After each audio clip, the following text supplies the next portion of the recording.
হরে কৃষ্ণ। আমাদের মনের মধ্যে আরেকটা প্রশ্ন আছে, আমরা জানি বা এটা ভাবি যে সর্বলোক মহেশ্বর আনন্দময় পরমেশ্বর ভগবানের সৃষ্ট জগতে আনন্দ নেই কেন? আমরা তো জানি যে এই জড়জগৎ ভগবান সৃষ্টি করেছেন, কিন্তু ভগবান তো আনন্দময়, সর্বলোকের মহেশ্বর। তাহলে পরমেশ্বর ভগবান আনন্দময়, পরমেশ্বর ভগবান সৃষ্টি করার পরেও এই জগতে আনন্দ নেই কেন? তো এর উত্তরে আমরা জানব, জগৎ যেরূপ হোক না কেন প্রকৃতপক্ষে সকলেই আনন্দে রয়েছে। জগৎ যেরূপই হোক না কেন, আসলে দেখতে গেলে আমরা সকলেই আনন্দে আছি। আনন্দ যদি না থাকতো তবে জীব এতকাল কিভাবে থাকতে পারে? জীব যদি জানতো যে এই জগৎ দুঃখে ভরা, তখন তারা অবশ্যই বৈকুণ্ঠ জগতে যাওয়ার জন্য আপ্রাণ চেষ্টা চালাতো। আমরা আনন্দে আছি বলেই আমরা এই জড়জগতে থাকতে ভালোবাসছি। আমরা ভগবানের ধামে ফিরে যাওয়ার জন্য চেষ্টা করছি না। যদি এখানে আনন্দ না থাকতো তাহলে আমরা ভগবানের ধামে ফিরে যাওয়ার জন্য নিশ্চয়ই চেষ্টা করতাম। কিন্তু তারা এই জগতে সুখে আনন্দে আছে বলেই বৈকুণ্ঠ জগতে যাওয়ার জন্য হরি ভজন করি না, কখনোই করি না। আমরা জানি বিষটা কত নোংরা বিষয়, তাতে আমাদের বিরক্ত ভাব হলেও বিষটাভোজী পোকাগুলি কিছুতেই বিষটা ছেড়ে চলে যেতে চাইবে না, কারণ তারা সেই বিষটাকে আনন্দ পাচ্ছে, তারা সেইখানেই ভালো আছে। লাইটের সামনে হাজার হাজার পোকা লাফালাফি করছে, তাদের ধরে এনে দূরে নিক্ষেপ করলে আবার লাইটের কাছে ধেয়ে চলে আসে। আমরা দেখছি যে একটা লাইট যদি জ্বলে সেখানে কতগুলো পোকা চলে আসে, তাদেরকে ধরে যদি দূরে ফেলে দেওয়া হয় তারপরেও তারা আবার সেইখানে চলে আসবে।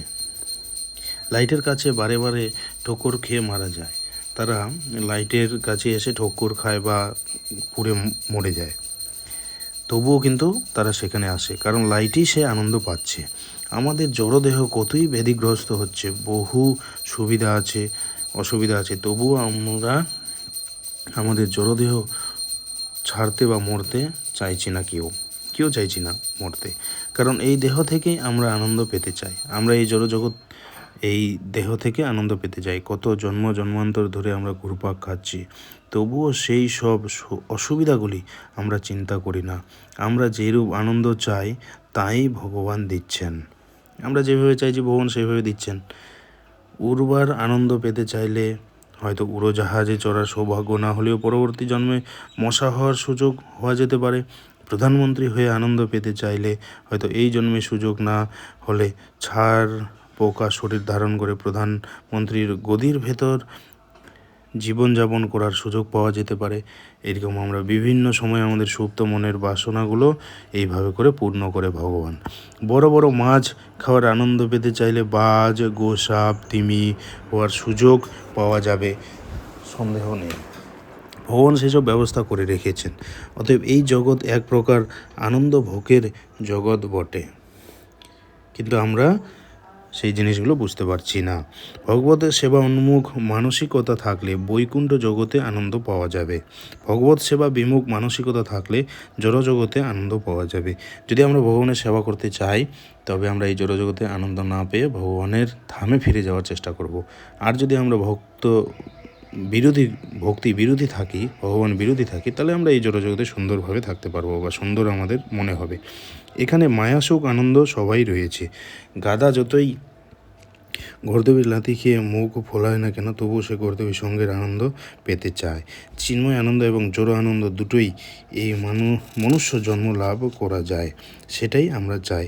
প্রকৃতপক্ষে এই জগৎ দুঃখময়, প্রকৃতপক্ষে আমরা জানি দুঃখময়, দুঃখ দিয়ে তৈরি। দুঃখময় হলো কেন, সুখময় করে জগৎটা নির্মিত হলো না কেন? এই রকম প্রশ্ন করাই অমূলক। ভগবান বলেছেন জগৎটাই দুঃখময় করেই গঠন করা হয়েছে, কিন্তু আমরা এখানে সুখ পেতে চাই। সুদুর্লভ মনুষ্য শরীর লাভ করে জীব এই দুঃখময় ভবসাগর উত্তীর্ণ হওয়ার উদ্দেশ্যে পরমার্থ সাধন করে হরিভজন করবে।